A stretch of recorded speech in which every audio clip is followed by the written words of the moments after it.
But today, the president met with airline execs and airport directors to talk about big-time billion-dollar improvements to the nation's airports, including KCI. Also, another cabinet member was sworn in. Senator Jeff Sessions is now Attorney General Jeff Sessions. But a lot of attention is still focused on a court ruling that we just found out moments ago will come by the end of business today. We're all waiting to see what Ninth Circuit Court of Appeals judges say about the president's immigration ban. Last week, you remember, a Washington judge called it unconstitutional and blocked the ban. Now an appeals court is reviewing that decision.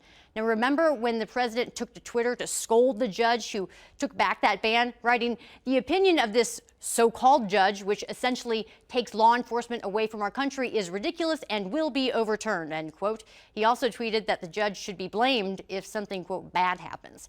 I asked a former appeals court judge here in Missouri about this and asked him about the back and forth between the judicial and executive branch. He tells me Trump is not the first president to scold a judge. Obama did during a State of the Union address.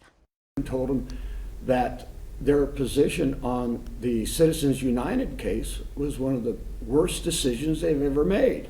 The entire Supreme Court sitting there, and he's looking down at him and said, this was one of the most terrible decisions that the Supreme Court's ever made. And as I recall,